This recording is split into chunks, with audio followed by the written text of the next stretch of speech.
interesting to see if he pushed her on Israel and Gaza, but I don't know where he is on that, to be honest with you. And I suspect he's probably closer to their position than not. What's going on, you guys? Today we have Sam Seder slamming Joe Rogan. Joe Rogan is going full-blown MAGA. Sam Seder's calling him out. I'm giving my commentary as well. Let's watch. Sam, before we get you out of here, and that's involving Mr. Joe Rogan. We talked a lot about Joe Rogan the last time you stopped by Vanguard. I think we got into a little bit his, the misinformation he was spreading, whether or not he should be allowed to spread it, largely whether or not social media companies should be in the business of regulating that kind of disinformation. But Joe Rogan's actually made the news more recently for an interesting reason. And I'm really interested, Sam, if you think this is a good idea. There's been a report that not just Donald Trump, but Kamala Harris also is seeking the Joe Rogan platform for an interview. This Newsweek article here says why Kamala Harris needs Joe Rogan to fix her male voter problem. And as you see here, it says Kamala Harris is reportedly planning on appearing on Joe Rogan's hugely popular podcast, as polls suggest that the vice president needs a boost in winning over male voters from Donald Trump. And I'm honestly genuinely torn, Sam, on whether or not this is a good idea from Kamala's perspective. I can see how it would be beneficial if she does well, but I also really worry that it would just turn into 2 hours of Joe Rogan arguing with her about all of his crazy vaccine conspiracies and trying to drag her down this rabbit hole that she's not really prepared to go down, because most normal people, even most politicians, they're not consuming this content. They're not aware of everything Dr. Robert Malone has said about Operation Warp Speed. She might be out of her element. I don't know, man. I worry that it's not a good idea, but what do you think? I guess I'm sort of agnostic about it, to be honest with you. Like my sense is that Joe Rogan doesn't have the ability to do a follow-up question on anything of any substance. I do think that like he could just start going like, I'm telling you, I know my sister's cousin said that there's, kitty litter in the classrooms. And what are you going to do about that? And I don't know her ability, frankly, to say, that's fake, but I'll tell you. Make sure you guys like and subscribe for more recaps like this. Tell you what I will do. I mean, she should be able to handle that, right? She should be able to go and say, and I think, right, like for instance, Brett Baer is a tougher questioner than Joe Rogan. Joe Rogan may spew a bunch of misinformation, but I think that like as soon as she pivots to any policy questions, like I think she's in pretty good shape, to be honest with you. I mean, it's stunning that she came out with a proposal for home health care for elderly people on via Medicare. And I could tell you, as someone who has for the past like 3 or 4 years been dealing with this with my mom, like this is a huge policy that it doesn't necessarily resonate with, like, when you're your guy's age, like, and it's not, you're just not thinking about that stuff because you're not dealing with it. But there's a whole set of policies I think that she could be pushing. Like, it would be interesting to see if he pushed her on Israel and Gaza, but I don't know where he is on that, to be honest with you. And I suspect he's probably closer to their position than not.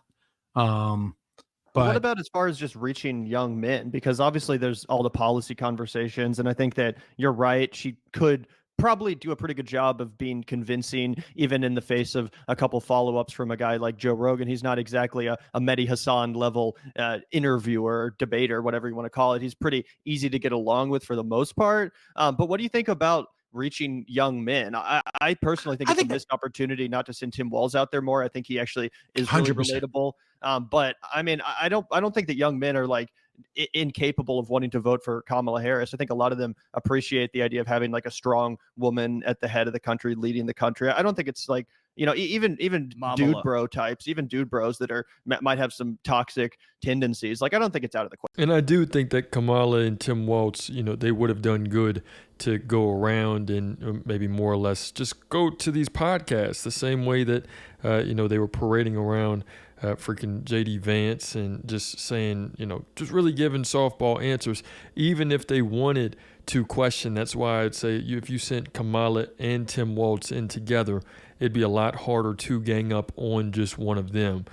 Going into these spaces, such as Joe Rogan, such as some of these other, you know, other right-wing podcasters that were, I mean, they were definitely exposing Donald Trump to the masses, you know. So if you would have had, you know, Kamala's, I guess you could say, energy or her charisma, her personality with Tim Waltz, who was able to, you know, maybe come in. I'm not saying, you know, Kamala could also say policies as well, but just a team together where they wouldn't get cornered. Question for them. I suspect that it is less about trying to convince young male followers. I mean, that's his demographic. I'm not convinced that it's about necessarily trying to convince, you know, maybe some, I mean, it's come down to, like, you know, it's going to come down to some very thin margins in you know, in the Rust Belt, or it could. I also think it's about a larger narrative of, like, oh, she's not a radical.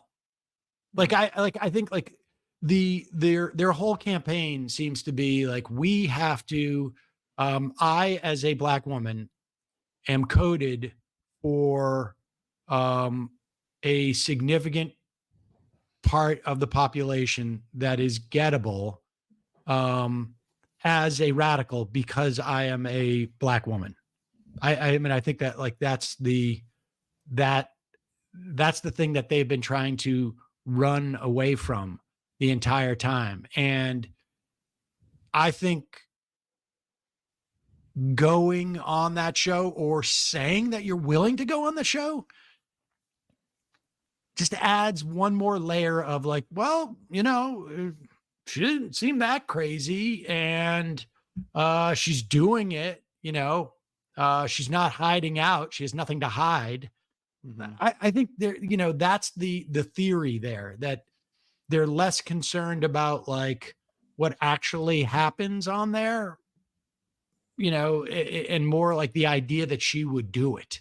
Which I think is kind of dumb, right? You'd think, hey, why don't you just, in the same way that her first televised interview was her and Tim Waltz, why don't you just say, hey, yeah, dude, me and Tim Waltz will both come by the JRE, and whenever it gets into the weeds and Joe Rogan wants to talk about policy, that could be more of a Kamala thing. But whenever it gets uncomfy, Tim Waltz will just circle back to how he likes to hunt, and that will be good for 40 minutes of sending Joe off the rails in another direction. He'll talk about how he only does bow hunting. Yeah, and I think that it's interesting that, you know, Joe Rogan didn't have Tim Waltz on.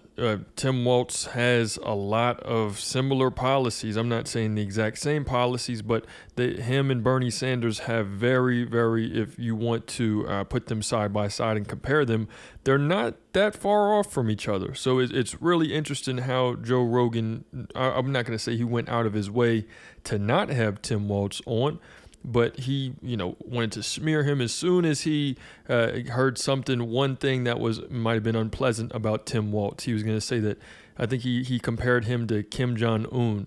So it's difficult to think that all of this stuff was just a coincidence and that it wasn't, you know, on purpose. Let me know what you guys think in the comments. It's another day in the progressive way.